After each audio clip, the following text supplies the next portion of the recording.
A Casa Fornos ten máis de 100 anos de tradición gandeira familiar. De explotacións cárnicas como a esta saen as mellores pezas da tenreira galega. Eso sí, é preciso un bo cuidado e unha boa alimentación. Mama muchísimo leite. Aquí hai moitos becerriños que deixan o leite sobro. Esta mesmo, ben vedes que becerra máis gorda, máis bonita, pouquísimo pienso come. Moi pouco. Este becerro, pois sabemos como van salir máis ou menos, porque conocemos as vacas e sabemos que según que toro lle poñemos, que a vaca pois así vai receando. Non lle poñemos moi grande, porque tampouco a vaca é moi grande, pero bueno, uns becerriños que nos salgan medianiños, para que despois cando os vendemos, pois nos deixen algo, a verdad. Se son moi ruinciños, non dan nada, se son un poquinho millores, pois deixan algo. Como vedes, está un becerro bon. A celebración das feiras nas vilas soen ser unha boa oportunidade para dar a coñecer ao visitante os produtos autóctonos da zona. Marina e Horacio, donos da Casa Fornos, exhibiron 10 das súas rubias o pasado fin de semana na Feira da Tenreira Galega de Láncara. Recibiron o segundo premio de lotes de rubia galega que outorga o Concello. E como en toda feira, hai que comprobar a calidade da tenreira na mesa. Está buena. ¿Estaba rica? Sí, riquísima. Está bien, estamos de gloria, estamos de gloria. Eu creo que calculo que chegará sobre a 2000 kilos máis ou menos, porque ainda estamos nunha hora punta e a xente ainda vai chegar máis xente. En Mosteiro, Pol, tamén tiveron feira de gando esta fin de semana. Na súa novena edición, a Asociación de Mulleres Rurais de Pol e o Concello fixeron posible que a Carballeira, onde ten lugar a feira, acolla un ano máis a centos de visitantes.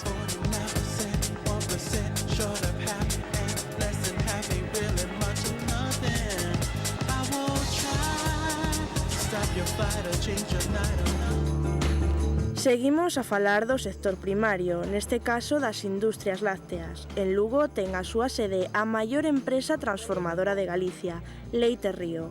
O seu presidente, Jesús Lence, analizaba este xoves a situación plantexada na provincia tras o anuncio de peche da factoría do Grupo Pascual en Outeiro de Rei. La noticia que una fábrica cierra no es buena noticia.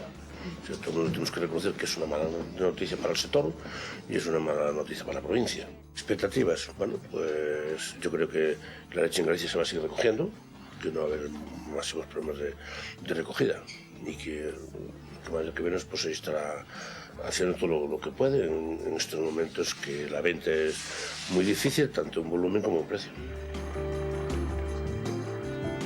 Yo creo que os ganaderos non vai a tener ningún tipo de problema de recollida, como máis así o demostrou un grupo Pascual, un grupo moi serio que estuvo recollendo leite, aunque tiña dificultades para vendela, subvencionando os ganaderos.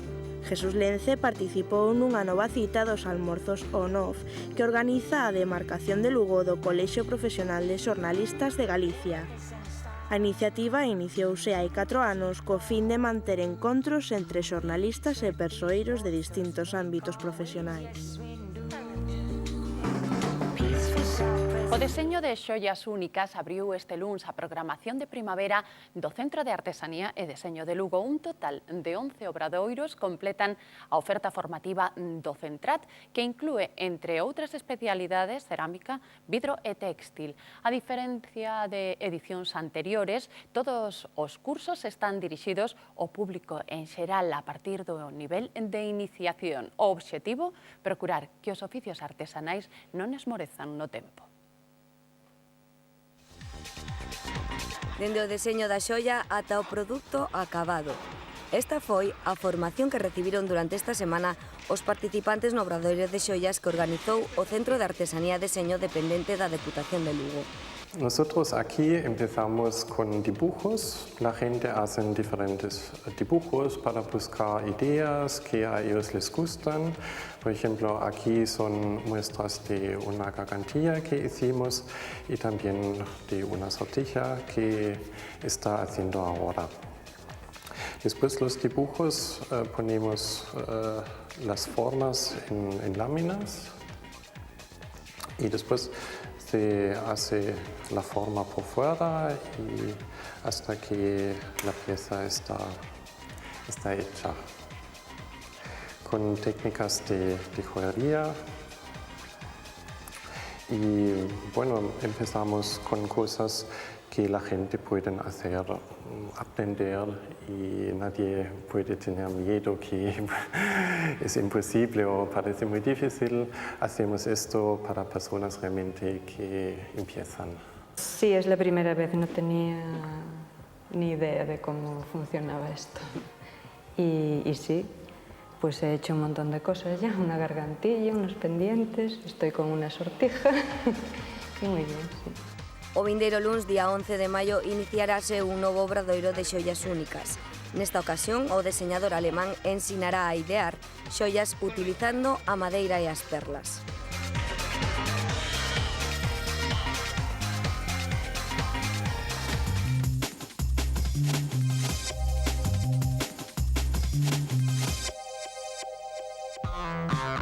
Secretarios e interventores municipais das provincias de A Coruña e Lugo participaron nas xornadas de estabilidade presupostaria que se celebraron esta semana no Pazo de San Marcos.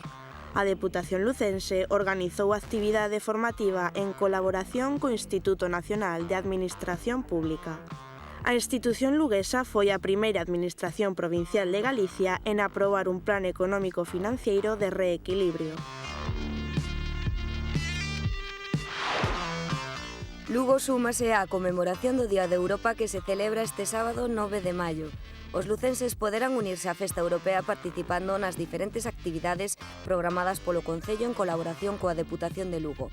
O sábado terá lugar na Praza Maior de Lugo un acto institucional aberto aos cidadáns. Acompañado do himno europeo, procederase o izado de bandeira como símbolo de acercamento e fraternidade de todos os povos da Unión Europea. Ao longo do día haberá xogos, gincanas, música e outras actividades dirixidas aos xóvenes.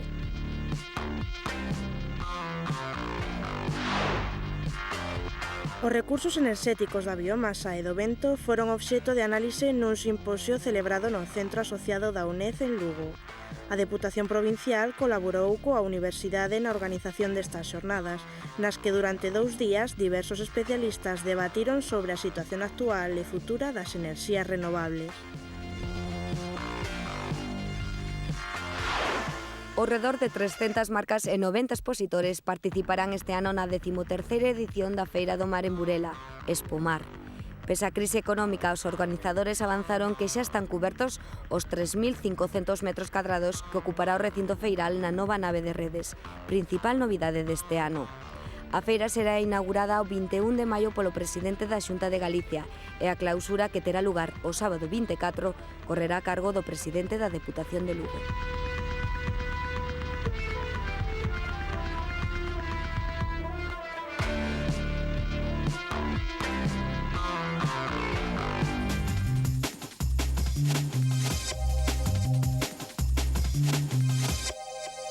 E para poñelo peche o noso programa, unha viaxe pola Reserva da Biosfera Terras do Miño con imaxes de Lugo Terra, un proxecto da Deputación para promocionar turística e culturalmente a nosa provincia. Grazas por nos acompañar. Voltamos a vindeira semana.